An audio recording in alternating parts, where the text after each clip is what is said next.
Ugh, ads. Let's see here. Hey, it actually frickin' works. That's beautiful. So, let me just alert everyone.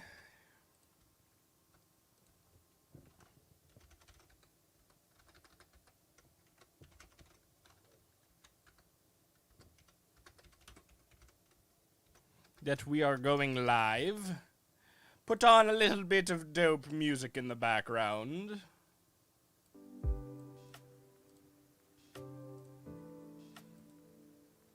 And make sure the audio balance is okay.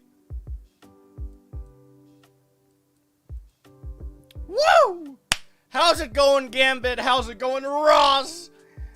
Oh, and how's it going, YouTube? My name is Ghrei. We're back with another stream. Today is just going to be a little bit of a Q&A with the Cog series. Probably not going to take too long because there probably aren't all that many questions.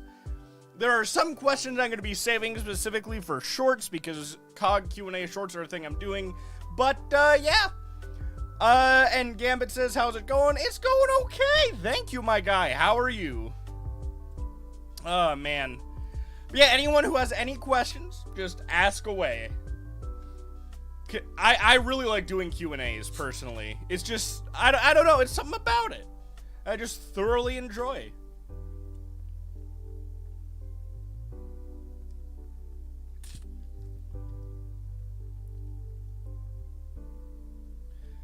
Alright. So, Gambit, right off the bat, do you, my guy, have any questions? So, is it, that the characters in the world can run out of magic? It's not so much that they run out completely, it's more like they have a reserve that can run out. It's not like they can lose their magic if they use too much at once, but technically they can. What's up, Crypto? What's up, Purple Luxio Studios? How y'all doing? Welcome to the stream. What's up, Bencer? What's up, Ghrei AV? Cogs Powers, how do they work? Do they have actual effects physically, or is it purely fantastical? And how'd you come up with your OC? Oh boy, lots of questions. Do I need help with this? I appreciate it, Ghrei AV, but I got it. But thank you very much, I do appreciate that. So is it like D&D spell slots? Kind of. It's more like D&D points, if that makes sense. Like, a good example is key points for Monk. If you use, certain abilities cost more because they're more powerful, you know? And different people can grow how much of a reserve they have. Let's see. How'd I come up with my OC Cog? Well, I had the idea of Cog for a while, and I knew I wanted him in a steampunk campaign. And he was originally gonna be a human. But then I found out about Peck, and I fucking adore them, and so he's a Peck, and it allows for a lot more flexibility in the story. Because, with my history, with, like, one of the mental things that I have, don't want to get into detail about it, but with one of the mental things that I have, it matches up very well with, the idea of a wild animal gaining cognizance. Cognitions? However you pronounce that. So, my original idea was for, like, a serious inventor, someone who just really likes to learn. And, yeah. I'm not gonna get into any of the actual, like, other character inspirations. That's saved for the shorts. But that's the long and short of how I came up with Cog. As for Cogs Powers, how do they work? Do they have actual effects, physically, or is it purely fantastical? They do have actual physical effects. Stream, do not be lagging on me now, okay? It just keeps lagging in the corner. They are, physical. With the Cogs, what they can do is, I don't want to get into too much because that's a bit of spoiler territory, but they can act. Their main goal is to act as, like, a quote-unquote transportation thing. So increase speed, increase strength, increase just general mobility. That's what his powers are good for. So basically, like, physical augmentation. Excuse me. That's the basis of his power. What is up, the Juice Joy? How are you doing, my boy? What is the worst plot armor you have ever seen? Oh my god. Oh god. You know, excluding Dragon Ball so I don't get flamed. Oh god. There are some clips that I've seen from like an isekai or something where it's like, yeah, I'm just literally like no sign beforehand, literally nothing in the previous rest of the series, but I'm actually a god in this world, and that makes me infinitely more powerful, you know, in this moment, and then the entire story changes. I hate that. That is dumb. Let's see. So, with all that happened to Cog, how did that work exactly? Like he was warped, but exactly how drastically was he changed? Are we still live? Okay, excellent connection. Good. We're still live. Something's fluctuating and I don't like it. So, as you guys know from the prologue and chapter 1 and a little bit of chapter 2, I think, obviously, physically, Cog has longer arms and legs than a normal pack. He's slightly taller than he should be because it stretched him out like that, because it was just that dense of an entity. And his brain was almost completely altered. Like, it's... The best way I can put it is that his brain was like... It was played with like a lump of Play-Doh. And this thing basically like mushed it up so much that it got into a shape like optimal for cognizance. It's a freak accident, but it's really hard to explain. But he was changed very drastically. In fact, at this point, it's arguable whether or not he's still fully a peck. That's something we're going to get into way later, but... What do you think of Zhong Xena? I've never heard of that. I'm sorry, Visual. I have never heard of that. Ever. But yeah, if you need me to be more specific, Gambit, I'll try. It's just very hard to explain. Like, his whole genetic makeup, his whole physiology was changed because of just how hyper dense and how much it played with his DNA. Like, what it's made of plays with DNA. Ghrei loses all of his social credit. Gosh darn it! No! I need that!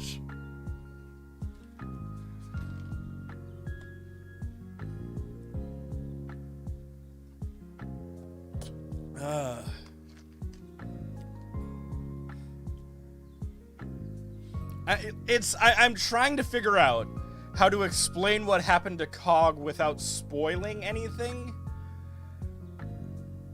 And it's very difficult. It's very, very, very difficult to do that. Like I said, the best way that I can explain it is that his, like, genetic makeup and his entire physical body was altered. Yeah. I don't know how else to explain it, I'm sorry. Let's see.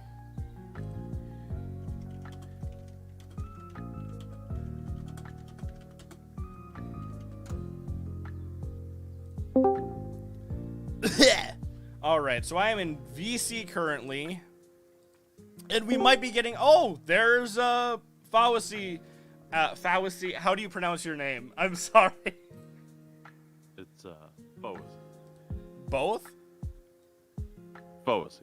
Foes. I'm sorry, I'm deaf. Foesy.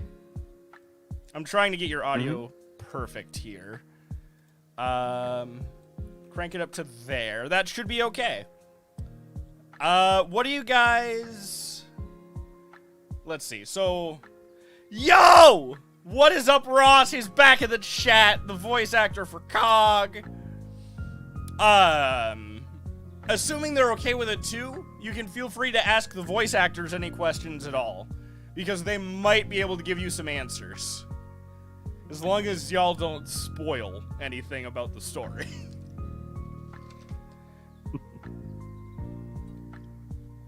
But I personally do have a question for you. Yeah. Go for it. How's the project been so far? Because I like to get feedback, and I want to make sure everyone's having a good time. Oh, it's been fine. I'm glad. Oh, what's up, Euro? Go ahead. Oh, a decent number of lines, and it's been enjoyable. Yeah, Orville is a bit of a talkative guy. By the way, this man's voiced Orville. Were there any inspirations for any specific voices? Well, I didn't... The only one that I could answer for that is a spoiler for Chapter 3, so... was there any inspiration behind the Orville voice, perhaps?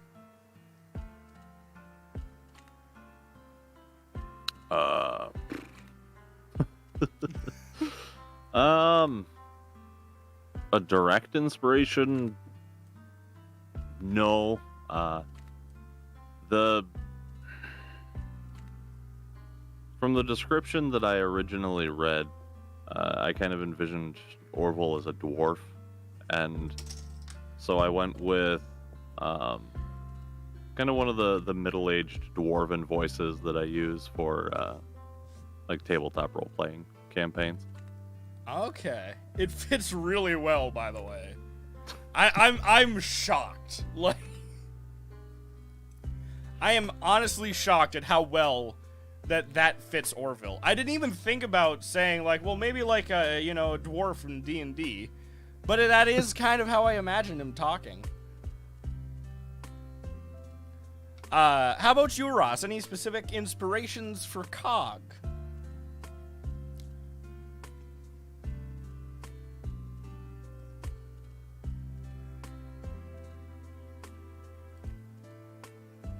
Let's see here.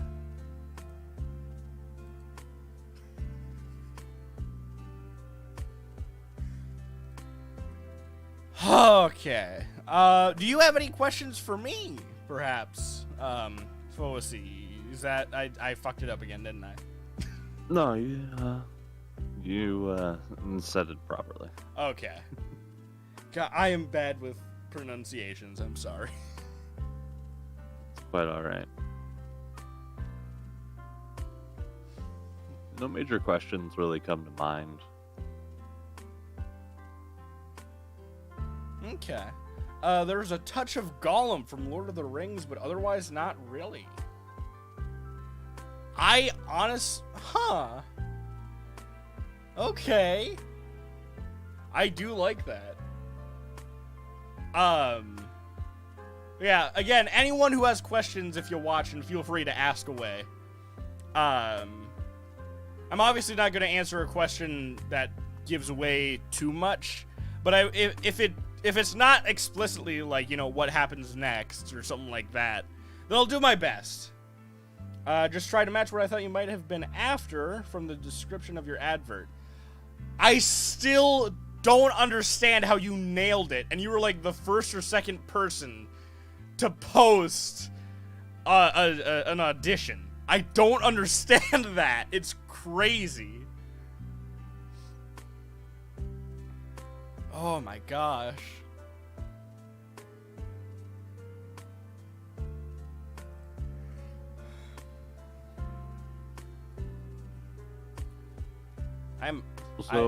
Go ahead, sorry. I'm just talking to myself a bit.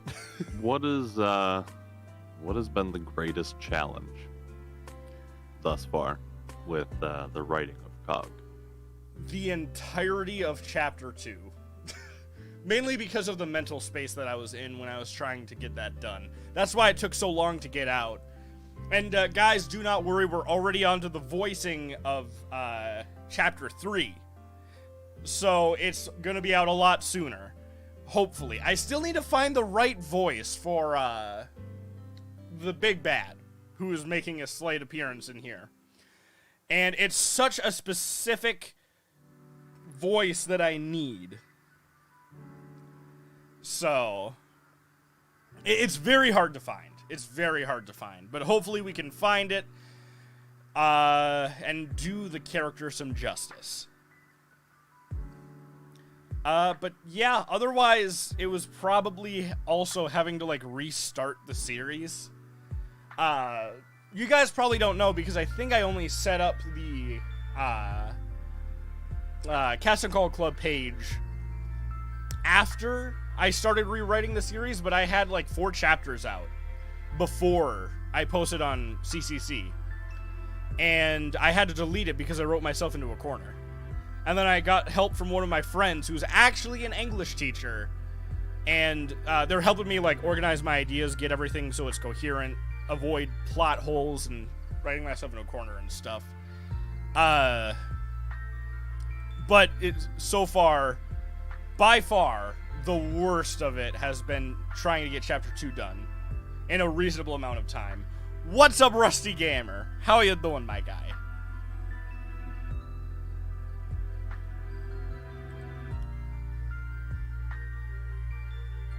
You love the narration? Aw, thank you. But yeah, can I ask you guys if there were any particular lines or anything that you had trouble with voice acting?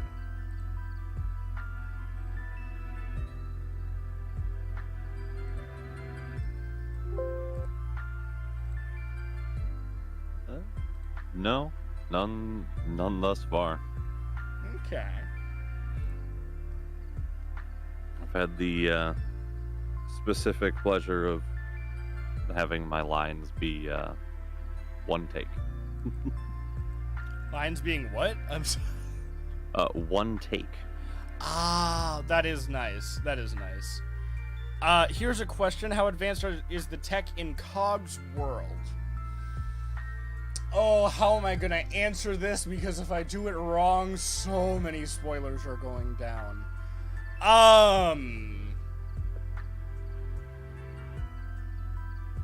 It's what you'd expect from a steampunk era, but with some more advanced stuff thanks to the magic of this world and specific remnants. I'll say that much. Less of a series-focused question, but thoughts on Drawing Cog. I assume you have drawn him if you're not a particularly lazy bitch. By the way, cussing is fine. Don't worry about that. I mean, I have tried to draw Cog a couple of times. It is difficult. I will say, I commend you for drawing so many emotes, Bencer, and I'm very sorry that I made you do those. Let's see. Not really any hard lines, but Cog has just started to speak properly, really, which is very fair. And we have another... Hey, it's Maniacal Z. How you doing, my guy? Good morning. Woo! I just woke up. Sorry. Oh, don't worry about it. It's literally like 10 a.m. for me. So yeah, same. It's like 10:20. But, oh, damn. Okay. Yeah, it is the me weekend. just waking up is a side effect of unemployment. So fair. What are you streaming on, man? Twitch, YouTube? YouTube. YubTub? All right, let me open that. The stuff YubTub. up. Let me open that stuff up. I will send the link in the chat here. There we go. Now, while you're getting that up, I do have a couple questions I asked the other voice actors that I have for you. And you can feel free to ask questions as well. Okay. Were there any specific inspirations for you for the Brawn voice? I just wanted a big old deep burly man, and it's kind of funny. So this is going to sound really stupid, actually. So there's in the Donkey Kong Country, kind of the newer games, like Tropical Freeze and Returns and all that, DK makes like a stupid noise where it's like, oh, that kind of stuff. and it's dangerously similar to Brawn, I realize. And Oh my god. so yeah, it's kind of like that almost ish, but it's just I just like it was a big burly orc man, so you needed a big burly deep voice, and so you just kind of do whatever you need to do. Okay. No, that's definitely fair. Oh, voice chat. Voice chat. Ah, thank you. I thought they were saying VC, like, do I VC? And then, yeah! Okay. That's my bad. So, the next question for you is... Actual ape mode. Thanks, Bencer. used to Discord slang. My bad. So your next question is actual ape mode, yes. Your next question is, were there any particularly difficult lines for Brawn? Anything where I have to be quieter tends to be difficult. I need to pull up some scripts if that do be the case. Oh, the script stuff channel is empty. Oh, yeah, I think I posted them in general. I gotta post them in script stuff. I'm sorry. Nah, it's all good. Um, Might be a line drop off. Due dates. Nope. Chat. I don't know why it's chat. in general. They'll be in general. As long as you don't read anything off of chapter 3. No, I'm gonna spoil everything. No, please. I'm begging of you. No, don't do it. See where it is. So it's easier to do like yelling things because you get a nice vocal guttural fry kind of ordeal. Let me pull up Brawn. Hold on a second. Yeah, we're not here to do Tom Holland impressions.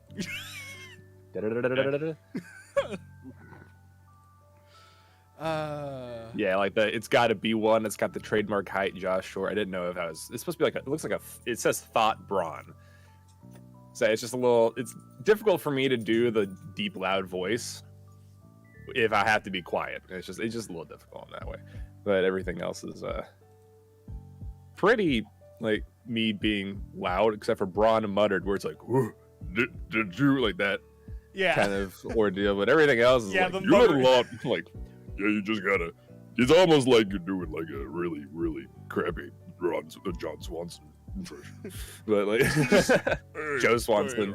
Hey, Peter. You know a lot more than you let on, Pipsqueak. It's also similar to well, let's see. Oh, shit. You know a lot more than you let on, Peter. But let on, Peter. Hey, SpongeBob. Wanna go jellyfishing? What is it? We have the technology. We have the technology. Okay. No, I do way too much. Like Joe Swanson Cross with a very chill Seth Rogen.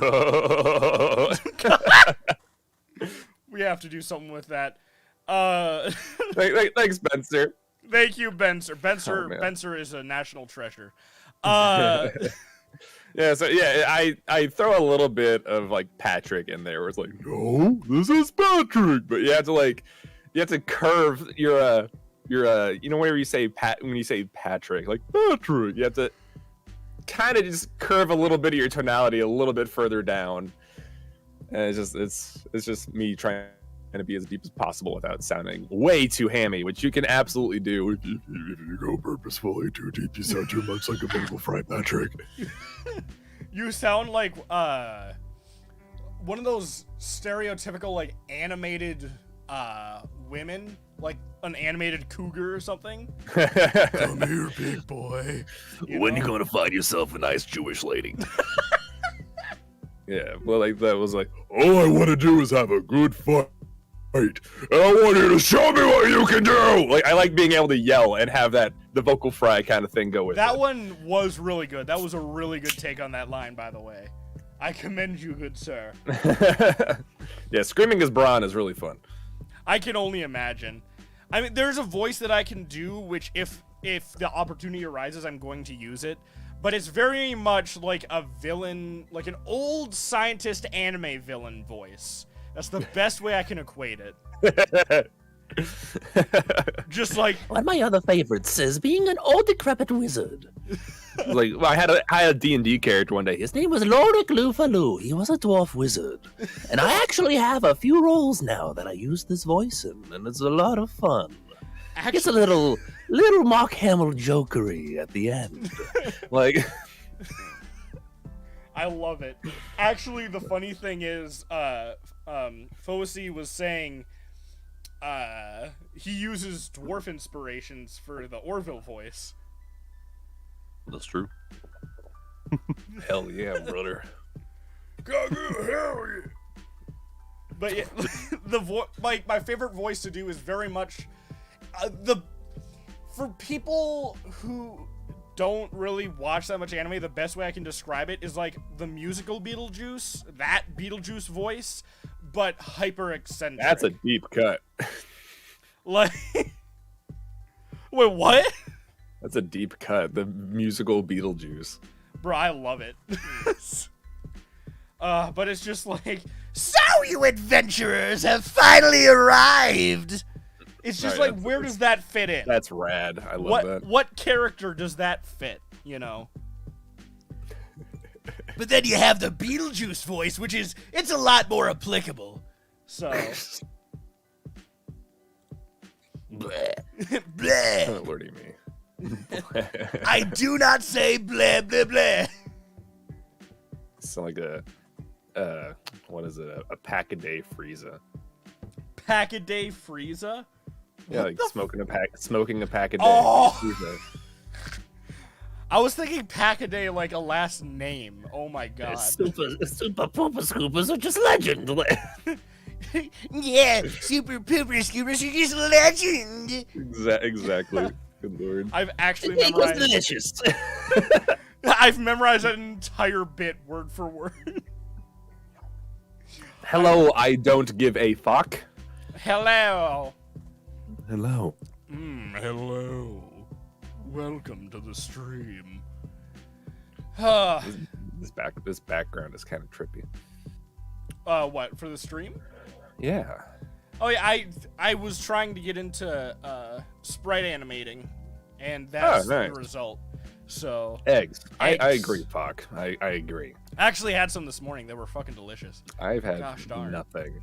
I have a single seltzer water of a cherry limeade by Polar, and not a bipolar cherry limeade. The brand is named Polar, and it is a cherry limeade by the brand Polar, and it's all I have right now. I see. Yes, eggs. Just remember not to spam, my boy. The joys of live streaming Mm-hmm. from someone that's been a Twitch streamer since like 2016. I get it. Yeah, believe it or I'm not, I only started right there streaming with in you. like, what, 2018, 2019, something like that. And stream anything, I've like, in dealt with maybe particular, 2 or- or 3 text spammers. Yes. Go ahead, sorry. Let's see videos. I totally interrupted you, I'm sorry. That was he. I actually recently retired from streaming. Just retired. Mhm. Normally, when you retire, it means you have enough money to live forever. Well, I am you know, immortal from wealth. I don't spam. I don't spam. I don't spam. I mean, you know. like, mods, keep an eye on this guy. This little dude. This little boy right here. Look at him. This little guy right here. Oh, old prospector. Well, who are we? No, I've been playing a lot of Genshin. I play a ton of Genshin Impact, right? Mhm. And there's a character named Jinyan. And Jinyan is in the province of Liyue, which is heavily inspired by, Chinese, just lifestyle. But she has a deep Texan Southern accent, and it boggles my mind. And it just, because there was literally a thing where she said, "What in tarnation?" I'm like, are you absolutely just kidding me? And I can't stand her voice at all. So every time she talks, I put on this stupid old prospector man. No wrenches, no rules. I mean, we have the stream owner like right there watching you. Always. Yeah, but they don't count. They're not real They people. don't count. Oh, I'm very unfamiliar with YouTube live streaming. I'm a little Twitch boy. fair. Twitch.tv/PenaclesZ. Subscribe. No, I'm kidding. Like it's in the Shameless. description, I think. Probably not this description. Fuck, I should No, have it's done that. But like legit, with that voice, it was literally just like I watched a clip from Game Grumps doing Super Paper Mario, or like Paper Mario game or something, and I got the voice from like I won't play Nintendo anymore. It's for babies. I'll play Call of Duty. Shoot a man. A lot of where I get it is the what is it? Aristocats. I think the dog was like, Wait a minute. I'm the leader. like that. This old Like what in tarnation are you doing here in my gold rush? Really, just it's very basic. It's very cookie cutter stereotype. What the dilly? Oh, man. I'm It's actually a very good impression of the dog from Aristocats. Thank you. It's been years since I saw it, so Well I have played. no clue. Bravo. It's the big old bloodhound and the little chunky Yeah. bloodhound. Yeah. Hello, Nacer. Welcome back. I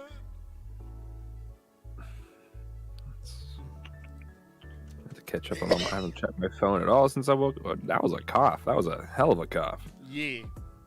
What's Actually, up, Mr. I just got a roll yesterday, and it's not like a really big old giant thing. It's kind of stuff that I just feel like doing because it's feel good, nice.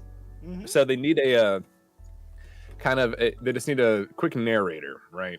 And what they're doing is they're making an SCP style thing for like their high school, for like a Halloween thing, you know? And it's just really nice. And so they just need some like, attention all students. You have been selected to participate in a highly confidential test at our haunted escape room facility. And so they're making a escape room for people, I think grade like 1st through 12. something. Okay. That's really So- cool, actually. Yeah, so I get paid $10. I make a whole bunch of kids happy on Halloween. It's a win-win. But if you look at like my recent roles I've gotten on Casting and Call, it's like narrator, which I'm okay with because that's my bread and butter. I narrate like hell. Mhm. But yeah, it says Brawn and then narrator, narrators, the narrator, announcer, narrator, announcer/narrator. So there's a penchant going on here a little bit. Some bread and butter. Play Pokemon Xenoverse. It's a stream that I was doing a little while back, and I just kind of dropped it. My channel has a history of not being consistent with content, so I finally buckled same. down to like focus on this project because it's what I want to do, you know? So I had, whenever I moved to Kansas City for the, I say for the first time, you don't really move to the same place for the second time. But whenever I moved to Kansas City in 2015, I had to make a decision by 2016 on what I really wanted to do.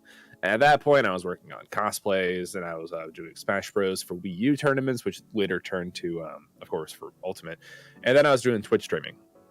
And I decided what I should probably end up doing that brings me like the most fun for the least amount of money was Twitch streaming, because I always had to pay to play in Smash tournaments that always got won by the same 3 people. So I spend $10 to lose, but I have fun. But I can also still play Smash. Like I save every single stream I have ever done. I have 3 terabyte hard drives full of all my streams, and I don't need them. I'm never going to look back at them. I'm never going to do anything with these, but I'm too far in the game to stop. Bro, when you're like 80, there's just going to be an entire bookshelf stuffed to the brim with these 3 gigabyte hard drives, labeled, dated, in order, oldest to newest, top to bottom. Absolutely. I have like my very first stream I've ever done, and it's with a awful like Logitech headset and with a Microsoft LifeCam HD 5000, which released in 2009, by the way. And now I got a Logitech Brio, I got an Elgato Wave 3, and I got like a Logitech C920. I got, all these monitors and a graphics card and all this other stuff. So like I got this Elgato Stream Deck. So yeah, I'd say my quality is at least a little bit better than it was in 2016. I used to have a Blue Yeti, and I'm just wearing those. Dude, Yeah, I'm swearing those off now because I'm too spoiled. I I'm had way a too blue spoiled. snowball, my guy, so Oh, I know man. the feel. I tried getting a Yeti, and it did not work for me. My voice is just too loud, and it picked up way too fucking much. Yetis pick up everything in the 4-block radius. Yeah, pretty much. So what I have, there's people that are like, you need to have, like on Casting Call Club, it's like, you need to have an XLR mic. And I'm just like, LMAO, no. So what the Wave 3 does, and this is hashtag not sponsored, but it has a clip guard to where I can yell as much as I want and it won't clip because it runs a parallel audio track at a lower gain. And once it passes your threshold for being too loud, it switches to the lower one. So you can just scream all you want, and I love it. And then it has a low cut filter to where it'll keep out some of the very, very low echoing that you get whenever you're in like an open room. Okay. And then you have like your gain switch. So I do voice chat at 15 decibels, and I do my stream at 15 decibels, but then I do 6 and 8 for voice work, and then like 0 if I'm screaming. So it's really, I love the Wave 3, and it also puts everything in its own audio track. I can have Firefox be in its own and Discord be in its own, so I can make Discord louder for stream but quieter for me, or vice versa. Or I can have music playing on my end but not, or I can have music playing on the stream's end but not on my end, because say you're playing a game that requires you to listen around. You can turn off the music entirely on your end but still have the music for the viewer so it doesn't sound boring all the time. Mm-hmm. So yeah, I love the Wave 3. People that want XLRs are stupid. This thing is stupid high quality, and I love it. I personally have a Rode PodMic Pro, which I spent $600 on a Podcast Pro for it. Rodes are good, man. That's a brand. That is a brand. Mm-hmm. And I will say this thing has fucking treated me well. Like, it has built-in... It has 2 soundboard banks that you can swap between. So you can swap between set soundboards. You can Nice. Yeah, with my Stream Deck, it's kind of the same way. Yeah, you can alter the volume of your soundboard. You can hook up to 4 different microphones to this thing. So if you're in the same room and you have enough mics, which I currently don't, but if you do, you can hook up to 4 into this thing and you're golden. And everyone can talk in, and it's going to be the same audio file. Nice. That's really cool. And then you can also hook up, I don't know, I think it's like 2 extra things, maybe 3. There's one for Bluetooth, there's one for mobile, and there's one for, I think, HDMI or something here. You can record from your computer or on the Streamlab, or not Streamlab, on the Podcast Pro itself. There's so many there's like a ton of settings that you can use. So you wanted me to come over and test it, right? let's do a little Cog podcast. Oh god, it's nice. I've barely used any of the features, but I want to use a lot more of them. Yeah, like Elgato has so you have your Wave 3, and then they also have a Wave XLR, which is the exact same shape and profile as a Stream Deck, which I love. But it's a giant gain knob and a capacitive mute on the top, but you can plug in an XLR mic. So you get all the same features of your clip guard and your low cut filter, but you can plug in an XLR. And so that's probably going to be my next step, to where I'll keep this for streaming, and then I'll move like the XLR mic and the whatever like DAC or interface I choose, and I move it into my little voice recording room, which is, I call it the GIMP closet, because I found it randomly in my house. Whenever it was after I bought my house. Like, I bought a whole fucking house before I knew this room was in here, and it's like hidden inside one of the walls of the basement. And I swear to God, I think the previous people that owned this house like grew weed in there or something. I don't know, but it's a little 7 feet by 4 feet room. And I have foamed it the hell up. I put big old blankets. I try to put it with a whole bunch of things in there. But the issue is that the desk is very hollow, so it maintains a lot of noise. And I got a air vent going through it. Yeah, I just need to figure out how to not sound proof, but sound dead and everything in there. Because honestly, everything I've ever done, if you look at all my casting call stuff, it is in a basement. Oh. And I have never like had issues with sound quality, mostly because of the mic I choose. But it'd be cool if I had actual, dedicated space to do all this, because I tried and it just was being very, very mad at me. So that is fair. I'm the awkward turtle of the group. Yeah. Got a lot of talk about XLR mics and such. My audio kit is sitting around $2,000, starting with an Jesus. SM7B pumped into 286S. You're not the awkward turtle. You are the winner. And I'm sitting in a 20 by 30 open basement at the moment, but I've got a homemade voicing booth that I built around the mic and everything. God damn. So it's a 6 by 6 by 7 cube made of PVC, and then it's got moving blankets strung up between all the PVC to create a sound dampening chamber. God damn, no wonder your audio was clean. God. Oh my goodness, dude. Also, what you're telling me is that this is your career. Yeah. Voice work has been my life for years. And even when I used to stream on Twitch, I obsessed over microphone audio. It's always been just my thing. So I went and became an amateur audio engineer. Nice. Just decided to full commit.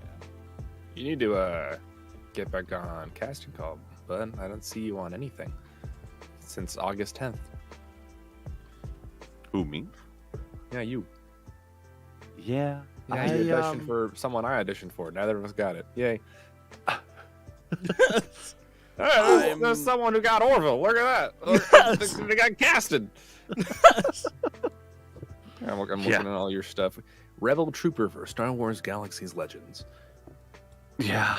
Those ones were back when I had my AT-2035, which if you've got a deeper voice set, go for the 2035, not the 2020, because 2020 does not handle low frequency as well as the... The funny thing is with me, I think I have like a mid-tone voice, but I need to set my audio for low because it carries so much. Like, there's so much resonance with my voice that it does not pick up half of the audio if I set it for medium level. I just yell a lot. I just scream. It's my favorite part about this mic because I can just scream. Yeah. Fair. Well, I hate whenever... So, God, I have so many personal issues with casting call. I don't know how some people... Like, there's this one guy in particular that he puts like a filter, like an echo filter on every single thing he's ever done. And he gets casted. Why? And I don't get it. I don't fucking get it. But there's also people in Casting Call Club where one, they start with a slate, which boggles my mind. Stop starting with slates. Your username is there, the project is there. We know why you're here. There's the character. But it's like, hi, my name is Maniacal Z, and I'm here to audition for the part of blah, and here we go. and they sound like they're literally, like I am, talking into a Pringles can. And there are so many people on this site with zero self-awareness. How about the people who sound like this? And you may want to cover your ears a little bit. I'm going to turn myself down on stream. Here comes the peak. I'm terrified. Yeah, I'd like to audition for this part. How are you doing today? How's it going? Everything going okay? You think he's being facetious, but no, that happens. That happens. It happens too much. It just happens way too much. Like, oh, it's constant. Just, I mean, so between the people that have no understanding of mic presence, the appropriate distance you need to be from a microphone, they don't understand the volume that you need depending on your distance to the microphone. Yeah. The positioning that you can use to alter the way that you sound just in general, whether you're looking directly at the microphone, looking away from it, you have some sort of a disruptor or some sort of a diffuser. There's so many different things that you can do to your voice to create effects without even needing an effects board. Yeah. And people just don't seem to grasp the complexities of the human voice and what they can actually do with it. Yeah, all I really do if I ever submit an audition is I do the noise removal on Audacity because I'm a champion. And Same I use here. Audacity. Every fucking time. And then I do a little bit of amplify or normalize depending on the track. What I usually do, there's a little application called Levelator, which levels your audio for you. So I'll take my audio when it's all done. I will noise reduction, put it into there, take it back out, noise reduction again, if I need to, with like a hyper specific, like a pinpoint precision level of searching through. And then I set the audio to an appropriate level so they don't have to really worry about it. Yeah, and there's a lot of CCC where people they just sound like they're like way over here and you can't really hear them at all. Mm-hmm. And you see their waveform on their audition and it's like a little tiny boy. Mm-hmm. Little itty bitty baby boy. Got their gain undertuned. Yeah. Probably. Or they're just talking in a different direction. Yeah. Another thing that I like to do too sometimes if I'm like really into a project is going through and anytime my audio peaks, manually turning it down just a little bit, like lowering through the amplify thing in Audacity. So it's all the same wavelength, no peaks or anything. Yeah. I'm a sleepy boy. Holy hell. Why am I so tired? You haven't had coffee. I don't know. I'd have to go upstairs, have to grind the beans, had to set it a pour over. I don't want to switch my. Like I don't want to switch three my things AirPods. to do. By the way, Wow.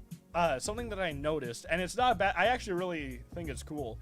Foesy, your voice Yes. sounds a lot like Technoblades. You know, that is in the very long list of people that I'm told that I sound like. You ever been told you sound like Krender from Cox and Krender? You do? Oh my god! Not that I've heard. Bruh. I've heard Moon. I've heard Shroud. Granted, I was a Twitch streamer for the longest time. Moon, Shroud, Lethal Frag, Admiral Baru. God. It continues and continues. I could sit here all day. Lots of things. The one that actually got me, there was somebody who let me see if I can find, I think it's this guy. I think it's this one. Hold on. I actually have to go into one of his videos. But someone recommended a person to me that they're like, my God, you sound exactly like this guy, commentary and everything. And I think I found him again. Oh God, that's a very loud intro. Stop it. Cease. Ugh.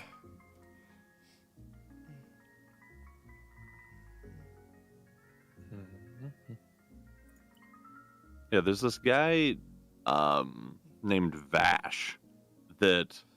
Vash from Trigun, or is it like an No, it's actual... Vash 12349. It's a guy on YouTube. I've listened to some of his stuff, and there are times when he sounds exactly like my brother, and my brother and I sound very, very, very similar. And so I'm like, my God, this guy does sound like one of my relatives. Like, actually. Gosh darn. And yeah, I mean, in the world of voices, right? Like, voices, as much as we would like them to be unique, are not actually perfectly unique. They have a lot of bleed over. What really makes you unique is, well, your exact vocal signature, which is not really duplicatable. Yeah. Because of just the way that your you know, your vocal tract shaping and everything is, there's only one of you out there. Now, statistically, of course, there's billions of people on the planet, so it's possible that somebody could have a very, very similar, but it's as equally it's as equally impossible that no one will. Down to the specifics. It's oddly heartwarming. I know, right? It's one of those things where it's like, God, this guy's saying that everyone has the ability to sound like me, but nobody can sound like me. My brain. Yep. That's the hard part of being a voice actor, is that, my God, we're all very good at just sounding like other people.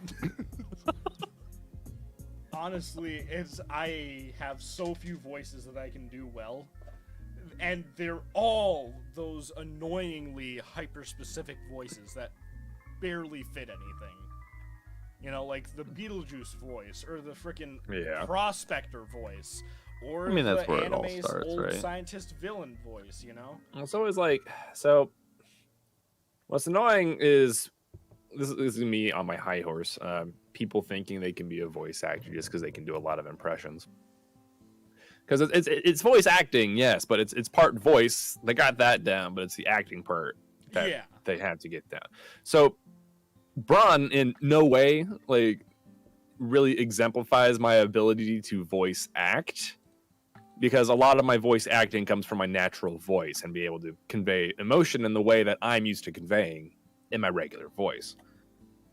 But it's like, oh man, you can do, like, everyone and their fucking mother can do a Mickey Mouse impression kind of stuff. Yeah, everyone fucking does like,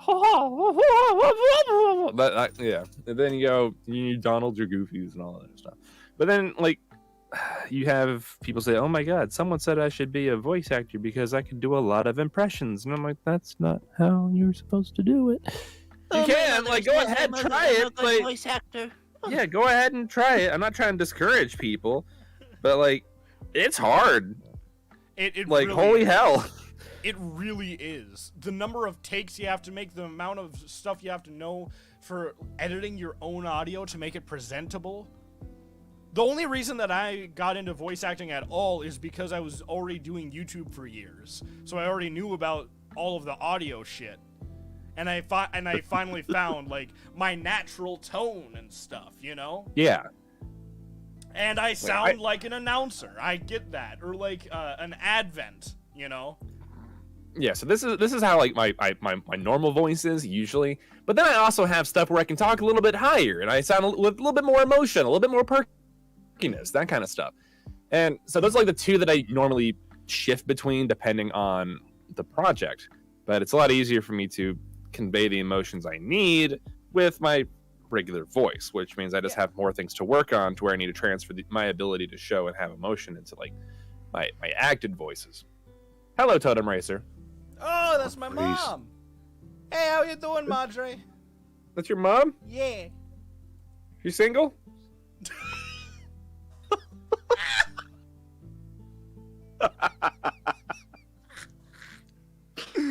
God.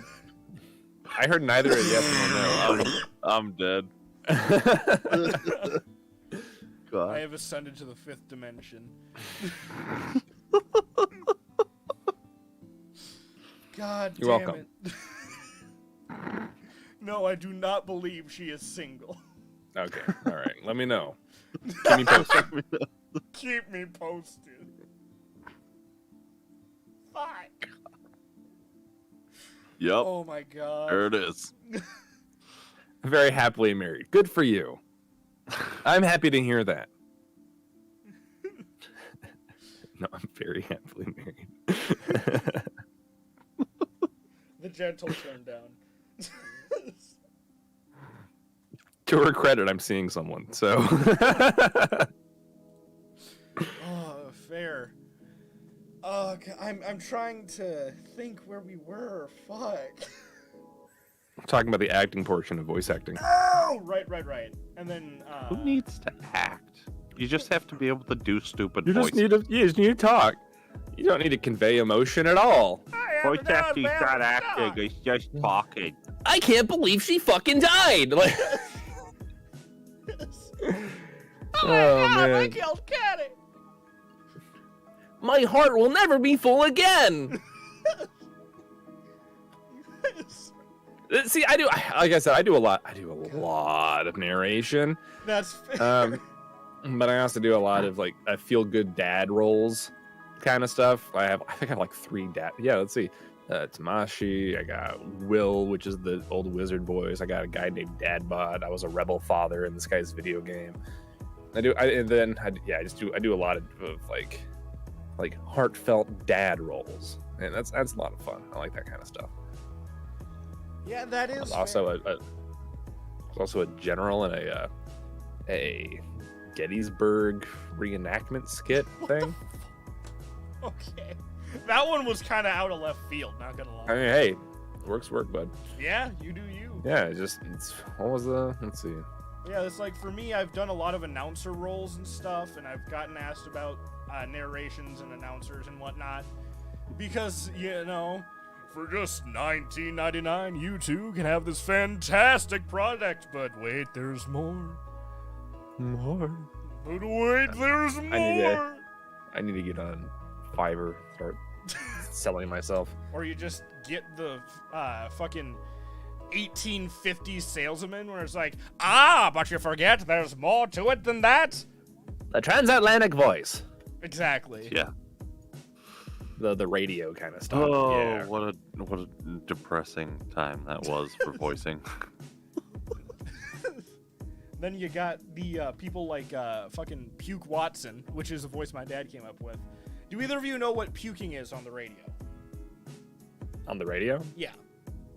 Puking on the radio? No. Do you, Folosy?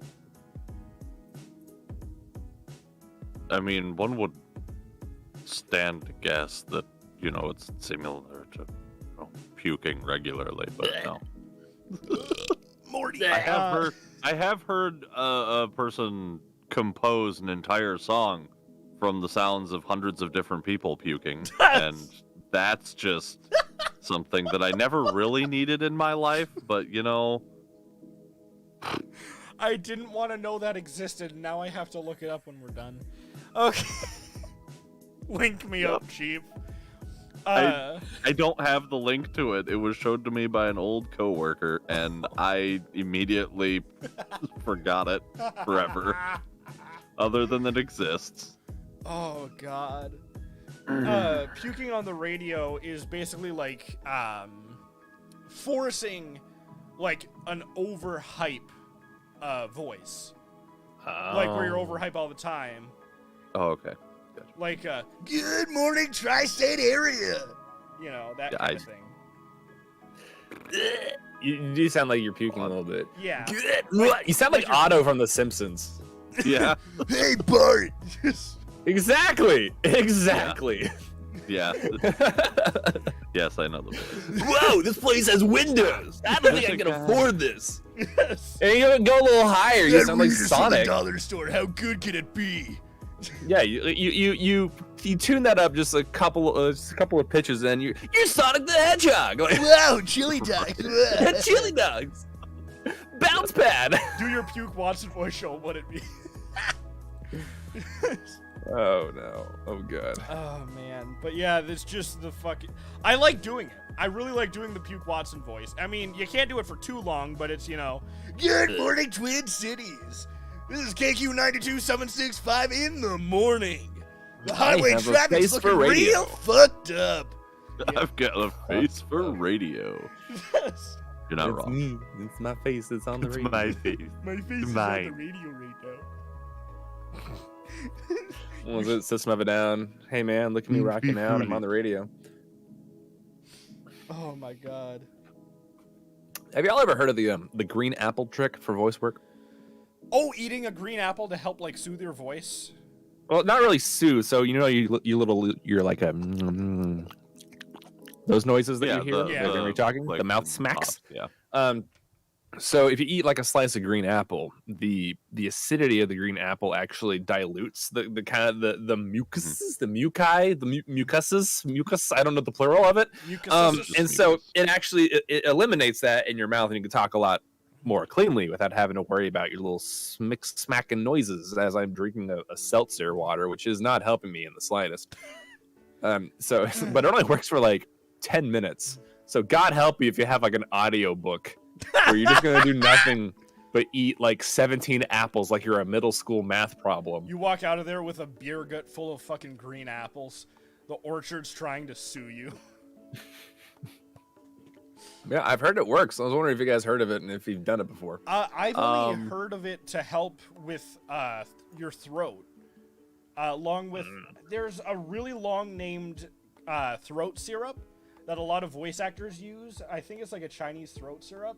I'm actually drinking really tea with long it in named throat syrup.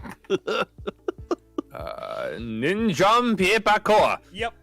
I think. Oh shit, is that it? I think so. Yeah. Sore throat syrup.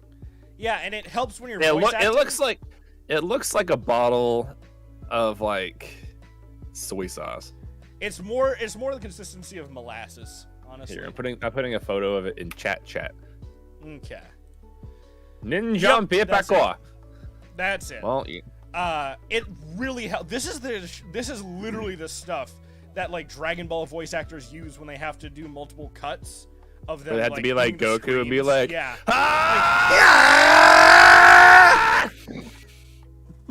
Yeah, for like 40 minutes. Yeah, no, that makes sense. I don't even know if that went through on Discord. Half the time, if I'm yelling, Discord cuts it off. That's fair. I don't know why. The... Discord's a bitch when it comes to peaking. I don't understand why. Well, it's not even about peaking. It's about repeated noise. Yeah. When it detects too much consistent noise, regardless of your voice or background noise, etc., it tries to remove it because it tries to dynamically remove it as background noise. Well, then how the fuck am I going to contact my microwave? I mean, I'm sorry. Get it to alternate frequency. I require additional contact.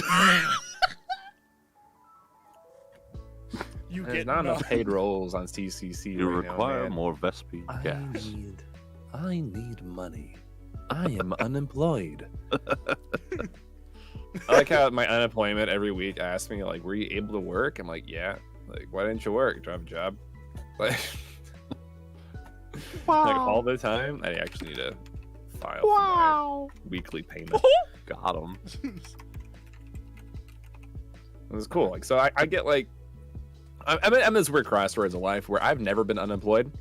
I did manual labor at 15, GameStop, Game Exchange, Mexican restaurant, and then like a big old IT company. Like from the IT company was from 2015 to now.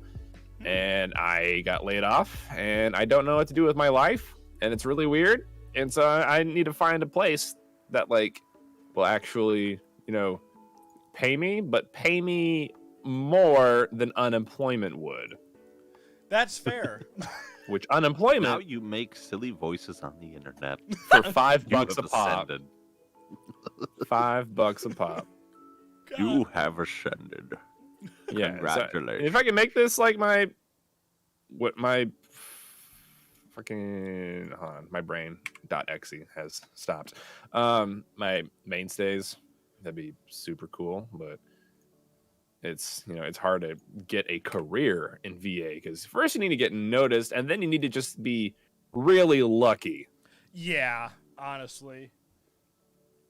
Oh, there's a site called Backstage if you're trying to really get into voice acting work, and it's about $180 a year. It's an annual thing. Christ. But this is the shit where it's like TV stations and stuff hire from here. Yeah, I was on Mandy.com for a bit, which is nice, but it's very few and far between for an actual role to pop up.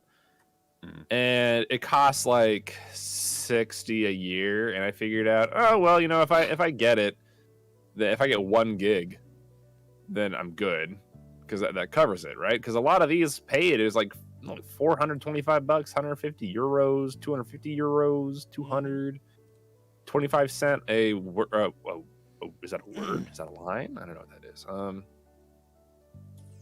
I remember, because my wife is my manager. She's the one that does a lot of like scouting for things for me to do.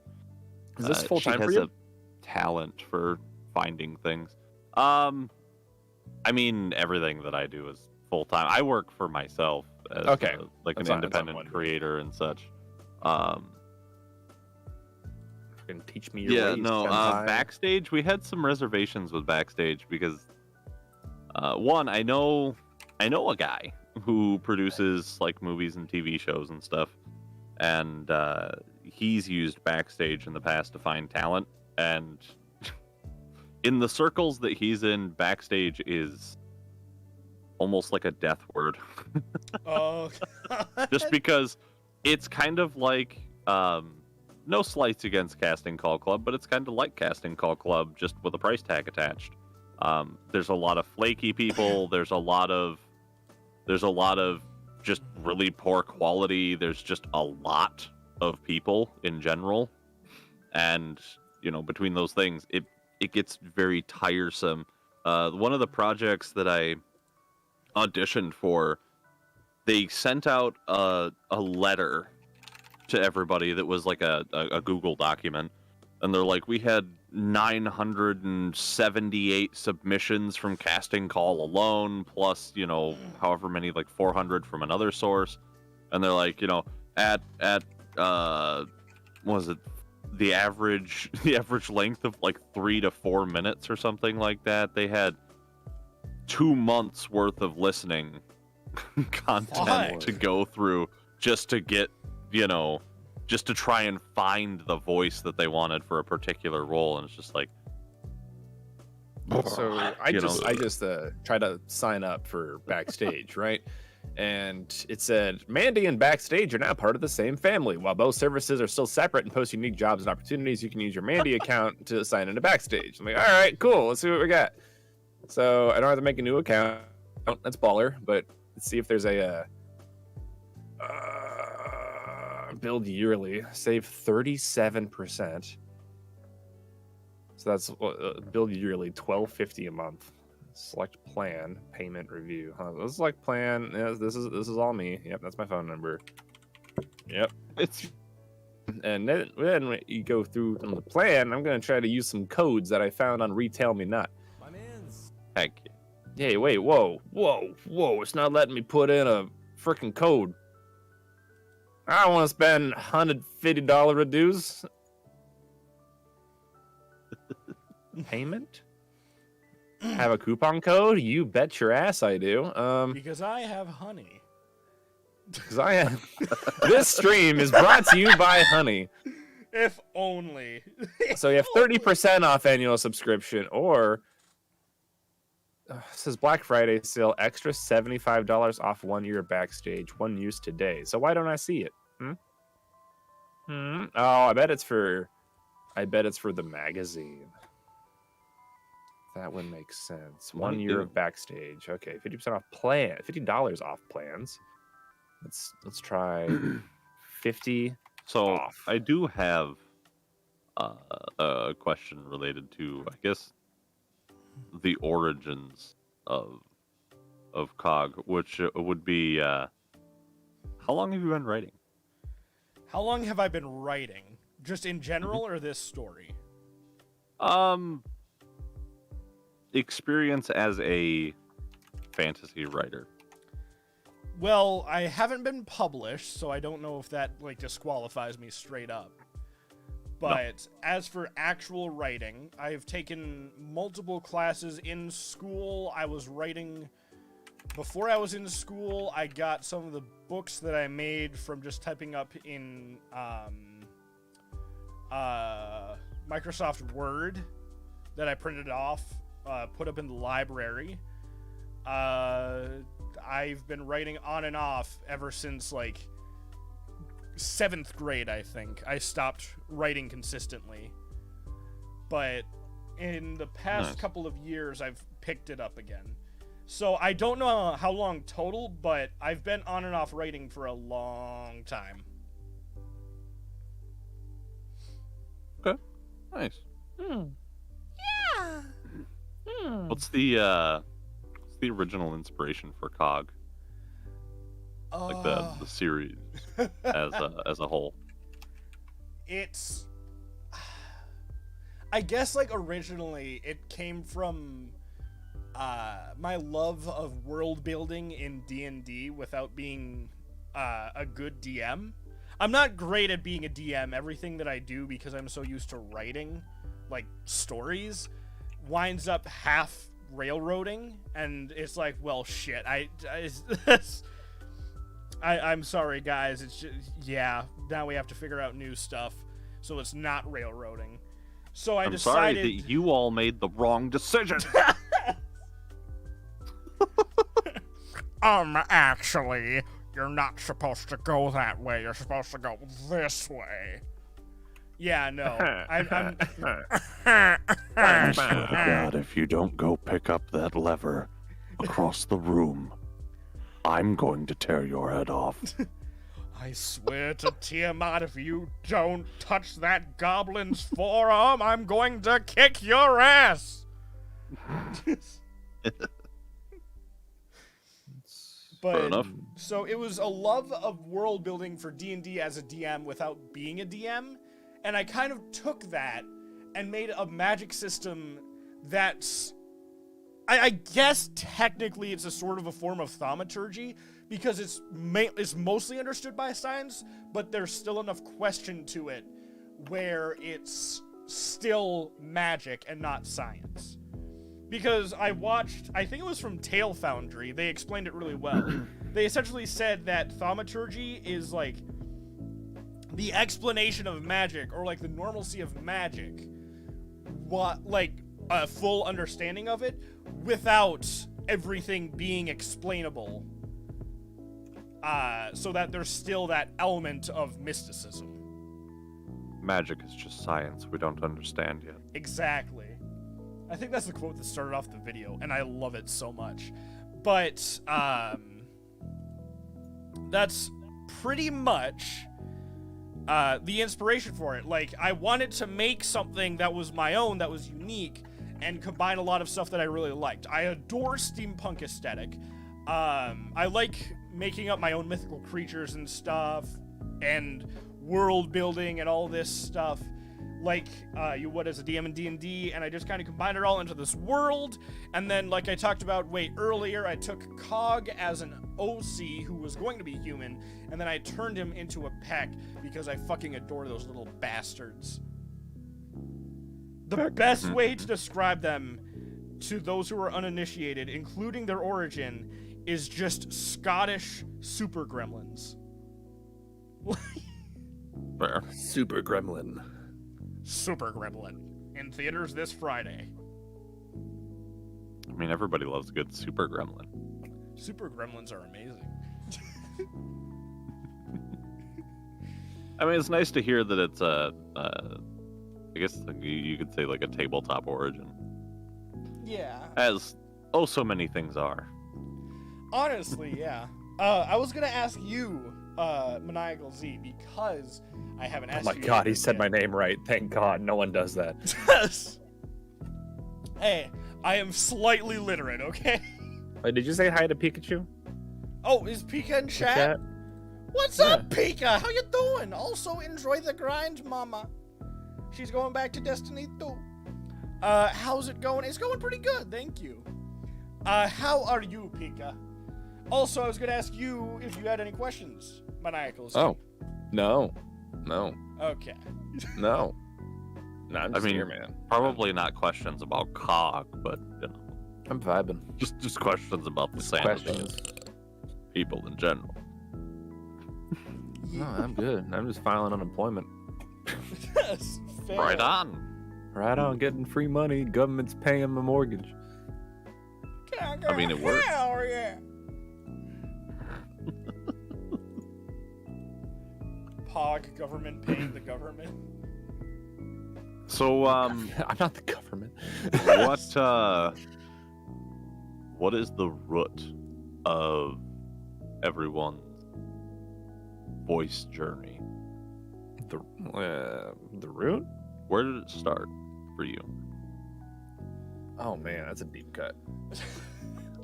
I've honestly been interested in voice acting, voice actors, and voice work for a very long time. Back in 2016, again, whenever I moved here from Kansas City, I got a Blue Yeti, and I'm like, oh, I'm going to try this stuff because I've always wanted to do it. Did a few podcasts. It was podcast time was 8 video game melodies where we just like go over video game music with a theme, and that's less voice work and more just being comfortable and recording my voice. It started being a lot more comfortable being recorded and hearing my own voice back to me once I started streaming on Twitch, and it got easier as it went. And the more I got used to that, the more I just got used to having a little bit more variety in what I'm saying. And so from 2016 up into about June when I got laid off, I did very light voice work, nothing extreme, but the microsecond I got laid off and I had all this time and like a severance package, I was like, I'm going to go ham on VA. And so since June on like casting call, I've done over 300 auditions and I've gotten 20, 25, 30 roles. And so I'm really leaning into this because it's genuinely something that I've been wanting to do since I was a wee lad. And now I actually have like the actual drive, 2, the devices to do it. And it's just a lot more feasible of a thing for me in this moment than it ever has been. Don't know if that answered your question, but I just rambled. You kind of got to it there, with the since you were a wee lad. That was the true point of the question was, at which point did you take a major fascination into like voicing and voice work, voice acting in general? It was around the time that I learned that Rob Paulson and Billy West voice everything on the planet. Yes, sir. That and D. Bradley Baker. Yeah, as soon as I started recognizing voice actors, but like you can pick out Tom Kenny in anything, period. Like I love his voice. And then you started getting people like Tress MacNeille, who does like Leela, and also she was the one of the lead characters in Married with Children and all that. As soon as you start recognizing voices, it starts to pique your interest because you're like, wow, these people have talent. Because like I said, with like Rob Paulson in that case, or oh lordy, how did I just forget the name all of a sudden? I always forget his name. Jess Harnell. There we go. So you have Maurice LaMarche, Jess Harnell, Rob Paulson, and it's all just a circle of people doing the voices of your childhood. Yeah. And so that's what really gets you in, is realizing that like 3 people voice 70 characters. I got to meet Phil Lamar whenever Samurai Jack was going through its reboot on Adult Swim. I also got to meet Gendy Tartakovsky, but he's not a voice actor. He just made the damn thing. But yeah, Phil Lamar. And I grew up with his stuff, going from like, Wilt from Foster's Home for Imaginary Friends, Hermes and Futurama, Static Shock. And it's just cool meeting people that are A, part of your childhood, and B, still making voices for your adulthood. Yeah, that's true. Like we just lost Ed Asner last month, right? And dude's been doing voices for fucking ever, and also just acting forever. He was the voice of the main character Carl in Up, among other things like from your childhood as well. You got the same guy. I forget who's been voicing Fred since the dawn of time from Scooby-Doo. Fred Scooby-Doo voice. Frank Welker. Oh. Yeah, I'm very bad with remembering specific names to specific roles for the most part. Same. Literally the only voice actor I have ever been able to consistently remember with their roles is goddamn Gilbert Gottfried. That makes sense. Nobody can forget Gilbert Gottfried. Come on. Frank Welker, Fred says Welker is best known for voicing Fred Jones in the Scooby-Doo franchise since its inception in 1969, and Scooby-Doo himself since 2002. Yeah. He's Fred in the 2020 film Scoob. Dude is just Fred. He's just Fred. He is Fred. He is the Fred. He's been Scooby Doo, Jetsons, Epic Mickey, Transformers, Mortal Kombat film, Garfield, Nibbler on Futurama. Yo, Talking about like, who's your favorite? Because they definitely swapped it out a lot. Who's your favorite Optimus Prime? I am not well versed in Transformers. I'm gonna be real with you. If the answer is not Peter Cullen, then you're just wrong. I don't even know who that is. For me, he's the Dude, only actual. Ghrei, Prime. read your chat. No, I know. I was just waiting because Yeah, we've just I didn't not want to shut up. interrupt your narration there, my guy. Sorry. No worries. I'll answer your question for us to Foasi in a sec. I'm just gonna read chat and Yeah, answer go ahead. that one first. Let's see. I've been doing great. If you need any Let's Play ideas, suggest the new WarioWare game. I've been playing that game non-stop recently. Fair Plus enough. one. Do agree. WarioWare's fun. I will, The new one. I've never played a WarioWare game. So, sorry, just had a bit of I was just edging an aneurysm there. I'm fine. So what is COG exactly? Is it a web series, a video game, or both maybe? If some coder out there wants to make COG into a video game, as long as you give credit to me for like the story and the characters, go ham. I want to see it. If you can make a COG video game, I want to see it. God damn. I don't have any plans for it. It's just supposed to be like, I guess it could be a web series, but I consider it more of like an audiobook podcast sort of deal. It's not quite Audio an drama. Audio drama. There it is. Thank you. And if you're an avid anime watcher like I am, you'll learn to recognize voice actors there as well. I just recognize the Goku voice actor whenever he does something different. That's the only one that I recognize. The one from Super, not from anything else, unless it's the same one and I'm just an idiot. I don't fucking know. But to answer your question, Foasi, for me, voice acting, I think it was around when I was 7 or 8. And it was the same time that I decided I want to get into voice acting as wanting to get into YouTube, actually. Because I didn't start talking until I was about 5, I believe. And,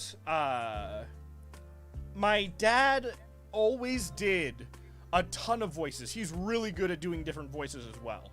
But he's not a voice actor. He's just really good at voice acting, if that makes sense. Acting or impressions? A little bit of both, actually. And so ever since then, I did impressions with him, did some funny voices with him, that kind of deal. And that kind of got me interested in it. And then when I saw a YouTuber, a really small one, and I don't think he's on the platform anymore, despite me trying to find him for forever. His username was Mangaka321. And he was an incredible voice actor. He was fucking hilarious. It's like if you took Chugga Conroy and amped him up to 15 from a scale of 1 to 10. He did voices, he did jokes, everything was goddamn hilarious. It was incredible. And it was at that moment that I was watching the first video. He only did like a small portion of Pokemon Crystal as a series. But it was from that video, the first episode, I think he did like 5, that I was like, I want to do YouTube and I want to make people as happy as he's making me right now.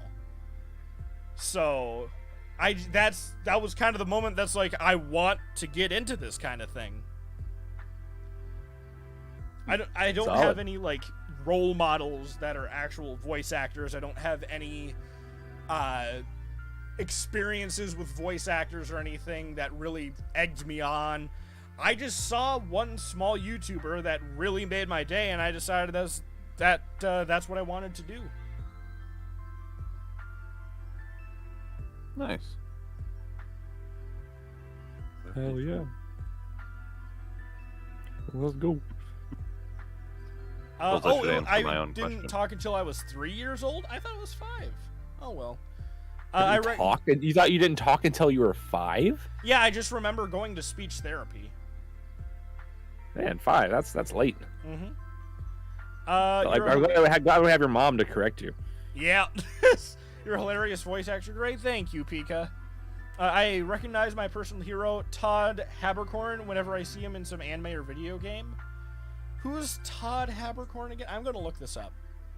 I forget who that is. I might know. The name seems ever so slightly familiar.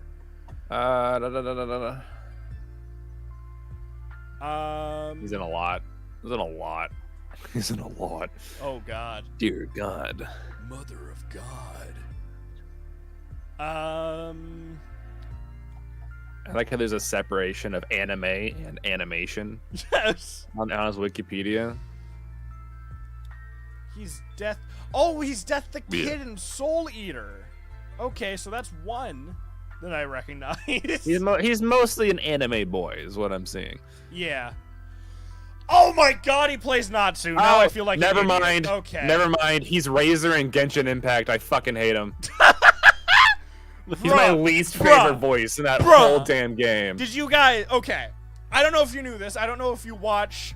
This is actually kind of exciting for me now that I finally know who it is.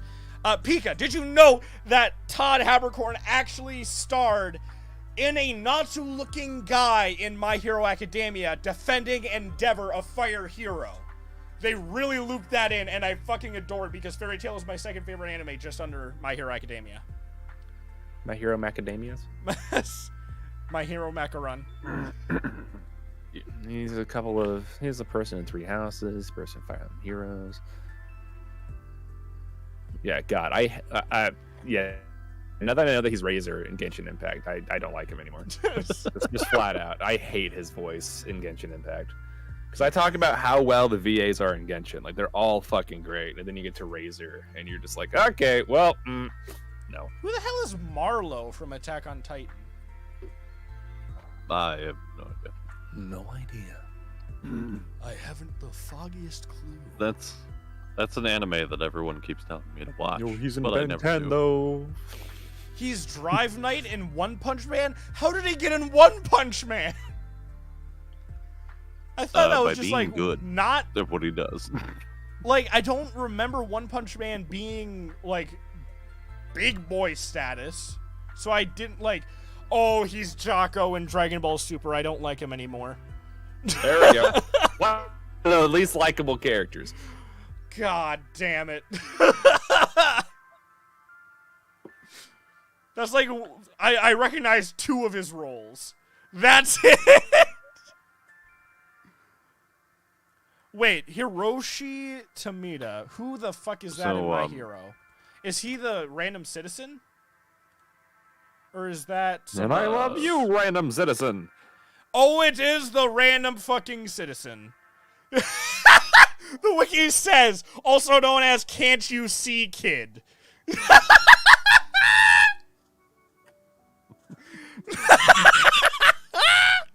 I like how Discord just cuts out his just cacophonous laughter. True.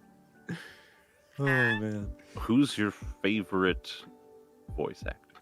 That's a loaded fucking question. You know it. Nuh-uh. I actually have a very clean and simple answer to this. All right, who is it?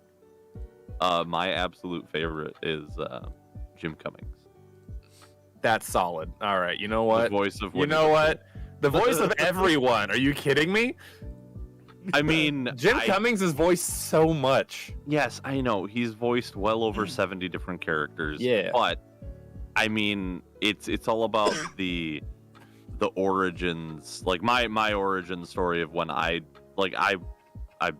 watched Winnie the Pooh constantly when I was younger. And oh bother. I'm trying to get the honey, but I'm dummy thick. And the clap of my ass cheeks keep alerting the bees. You got a burp in your mic there, bud? What? Yeah, Pete. Yeah, I know all, man. I'm just going through all of his filmography. The dude is just bonkers on all of his stuff ever. Yeah, he's in there with the top 3 for me would definitely be Jim Cummings. You've got Rob Paulson, and then one that not so many people know, Charlie Adler. That sounds familiar. Cow from Cow and Chicken, or whatever it is. Yeah. And Starscream. Yeah. Let's see. I don't really recognize a whole lot of people on here. I'm trying to think of like voices that Charlie I liked. Adler is just such a great person, as well as just an amazing, like when you if you ever Google him, like he definitely does not look like Cow. Oh god, there was an episode of Talkin' Tunes by Rob Paulson. It's his little like YouTube series thing. Well, it's a podcast, but yeah. He had Charlie Adler on there, and they did like a Mission Impossible skit as Carl and Cow. It was so man, good. So there's if you look on YouTube, Emerald City Comic-Con Star Wars, and you have Rob Paulson, Maurice LaMarche, Tara Strong, Kevin Conroy. Ooh, Tara Strong. So good. I keep forgetting that dude's name. The other guy in Animaniacs. That other guy. That other guy. The one of the not That's three. known as other guy. Jess Harnell, damn it. And what they do is they go through their impressive performance on Winnie the Pooh. Thank you. They go through the entire Star Wars: A New Hope, but just doing random characters. Yeah. And if you ever wanted to hear, and also Billy West, that's the whole cast. So you have like Fry Zoidberg and the Professor doing random voices in Star Wars. You have Bubbles and Raven, like Tara Strong and stuff like that. And it's absolute worth your time, at least the first like 20 minutes. And then Kevin Conroy being the original, the original animated Batman. I say original, the one most of us are familiar with. He does all the stage direction and like the intro, like the opening crawl and stuff like that. And it's just great hearing Bubbles be Darth Vader for a hot second. And then you have your Ren and Stimpy, and it's just and then you have Pinky from Pinky and the Brain go, "Excuse me, Lord Vader." It's just fucking, it's stellar. Oh man. Man. Emerald City Comic-Con Star Wars, like absolute recommended for your time. I don't know all that many voice actors. I was just looking up the names of some of the voices that I really enjoy. One of them is R. Bruce Elliott. I have no clue if you guys know who that is, because I don't know how known any voice actors are.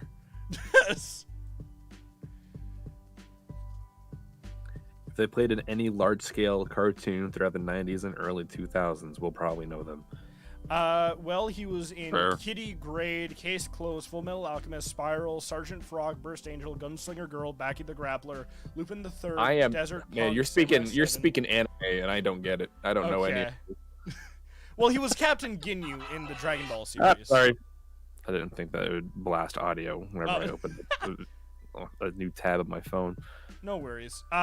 You might know him best from like Captain Ginyu from Dragon Ball. There you go. All right, that one I know. Mm-hmm. So he voiced the Captain Ginyu dub. He also voiced Guildmaster Makarov in Fairy Tail. Just a voice I really like. And then obviously Sean Schemmel, who is the voice actor for Goku pretty much throughout all of the series, apparently. Yeah, shit, it goes all the way.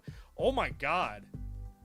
He's been the voice actor since the original Dragon Ball Goku when he turned into an adult. It's called job security. God damn. It's like Bob Bergen being Porky Pig. He's the only one that could do it. That's fair. That is an oddly specific voice too. No, he has a YouTube video where he shows how it goes. You do 4 syllables in the word, so a bit and on the third one you always do like an accent. So a desk, and he does like a couple of words and it says the boy sits on the desk, but in Porky Pig, and he says, and no one else can do that, and that's why I have job security. Like, I think I've seen that actually. He voiced. Oh my god, he voiced Lucario in the fuck. I think he voiced Lucario in Lucario and the Mystery of Mew. if he voiced Goku, he voiced Lucario. What the fuck? I never made that connection. My mind. See, I remember hearing that a lot back when Smash Bros. Brawl came out, because Lucario has basically the Kamehameha, and everyone's like, "Ha ha, it's Goku," and then like, wait, it actually is. Wait a minute. Let's catch up on chat. Wait a minute. Todd's a national treasure, all right. We're best buds, too. Well, he considers me his biggest fan anyway. That was an impressive performance on Winnie the Pooh impression. I'm also pretty sure that Christina V subscribes to my YouTube channel. Who is Christina V? Let's look that up. And then... Also, just Chris Rager. I'm just saying that. Filmography. The guy who does, she has a wiki page for her filmography, so she does a lot. Oof. Okay. That's a bunch. Man. That is a lot. And then apparently, my madre, when she read us Dr. Seuss books, she gave the characters voices. I genuinely do not remember that, but I also do not doubt it. Did I ever mention to you gentlemen that I'm a webcomic writer? I don't remember if you told me or not, honestly. Ooh, nice. Oh man, time to get that Cog webcomic. I mean, fuck, if you want to convert it into a webcomic, you just make sure that it'd be a lot of narration. Make sure that it's like almost like a hack where you just link the the playlist in there so that whenever they click the screen or even if they look at it too long, it just links them to the Cog playlist. Like, I was waiting for the shameless plug of just like, boy, that sounds like a whole lot of narration. Sounds like you're gonna need a narrator. No, it's already Cog. He's the boy. oh my god. All I do is narrate. By the way, I don't know how much of the chapter 3 script y'all have read, but None. None. I read the entire thing. Oh well, there's two kinds of people, I guess. Let me spoil everything on YouTube. No, Hold on a second. No, Let me bring it up. No, I will mute you.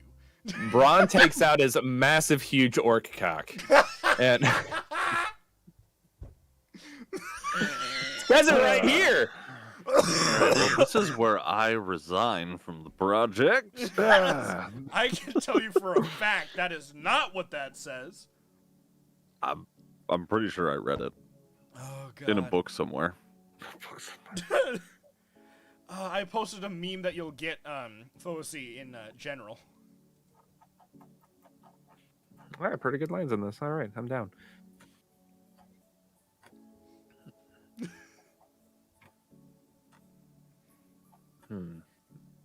Yeah. That's pretty much.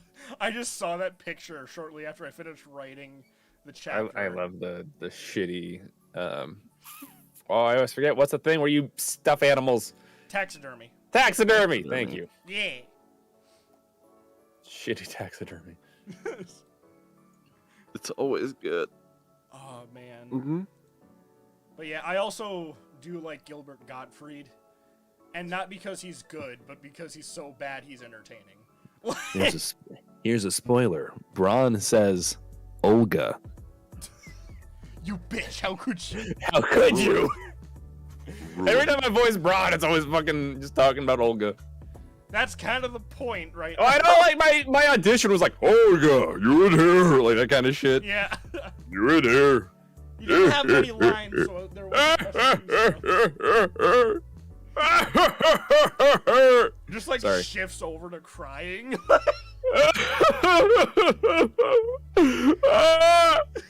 Thank you. That's all I do. God damn it. That, oh my god. Have you guys seen anything from Senor Palo? No. No. Okay. He's a YouTuber, and he does animations. The animations aren't necessarily high quality, but they're still hilarious. And the main thing with him is that he does these screams that are so fucking incredible.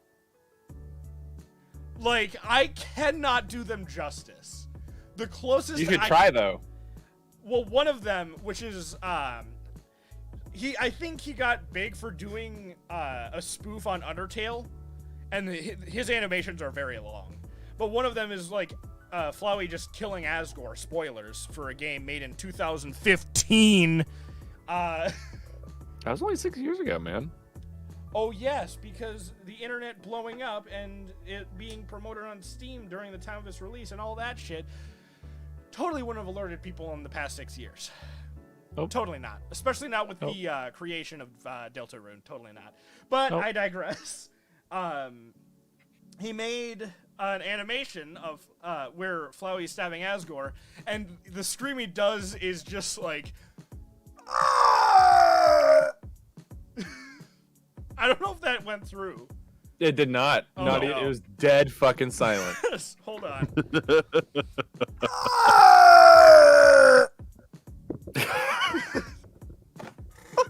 I'm sure the stream got it, but all I heard from you is. Hold on, I'll turn. Okay. No, you're. No, we believe you. We believe you. Fuck! I see it just flipping out. God damn. You can watch back the stream. I'm sure it picked it up. Yeah. I tried, but it's just it's hilarious, and like the rest of his voice acting, you know, it gets the job done. But the screams that he does are the funniest shit. Like. That's why I'm glad I have a mic with clip there, where I can just yell all the time. Dying. Are you okay, man? You cough a lot. No, I cough a lot because I'm not used to the voice acting. And I also don't stay hydrated very well, which means more strain on my throat, which I need to fix, but... Yeah, as a person that does voice work, you should probably, save your voice. Yeah, Gotta probably. learn that open throat technique. Pro strats. Sleepy boy. That sounded like a dainty valley, like, pro strats. Pro strats. Let's fucking go, boys. Yes, queen! Super great pro strats. I'm sitting here with Fausty and Cog, and we're here to talk about the audio drama at the Cog Q&A. Thank you all for coming here today. You are super great, and I love you. You look fantastic today, by the way. God damn. Right. Right. Right. I might be ducking out though, because I didn't hear. What are you barking for? Borf. Bork. Bork. Or I need to spend time with my dog, so I'll probably duck out here. That's fair. She's getting feisty, and then I got some lines to record afterwards. So that's fair. I think I might wrap up the stream soon myself, so that I can eat lunch and then get some more YouTube and done. Because I have a special video project that I kind of already spoiled, which I did this thing where it's 100 days of hardcore Nuzlocke in Pixelmon, which is a Minecraft mod. And I released the mod pack that I'm using now because I figured out how to use config files and all that shit, and how to actually mod it myself instead of using a mod pack. And since it's on my computer and not over a service like Technic, I can actually make sure that the world isn't corrupted this time. So I gotta record that because it's... I did the math. It's over like 37 hours, I think, of gameplay that you have to do. So... Gotta get a head start on that as soon as I can, but... Yeah, thank you guys for jumping in the VC. Big thank you to Ross for hopping in there. And there's one more thing before we head off. The only webcomics I've written are my own projects, Life in the Googleplex and Volkyle, The True and Honest Tales. But I can see if I can adapt Cog in the future. Well, that is very fair, and I would greatly appreciate it. I'd love to see it, honestly. Even if you don't post it, I would love to hear your ideas for how you'd go about it. You too, Garfield. Have a good one. Any links? Oh, my sweet summer child. Guys, if you have social media links that you want to post, slap them in chat right now. There you go. The typing. Holy shit. There you go. The speed typing. Literally maniacal Z anywhere you can find me, pretty much. Yeah. And then So there you go. And if you guys want to watch the Cog series and haven't yet, like if you hopped in here, you're like, what the fuck's going on? Then, there's that. There's that. Look at that. Mm-hmm. Again, take a closer look at that snout. Now I'm remembering the fucking meme video. Take a closer look at that. Ah! I just love it so quiet and just goes. Oh man. Okay, I'm gonna head up. Y'all have a good day. Thanks for letting me hang out. I appreciate you. Yeah, thanks for hanging out. Thanks for jumping in. Hope you have a good one. And hope y'all have a good one too on stream. We will talk to you guys later, possibly with an Bye-bye. update or two.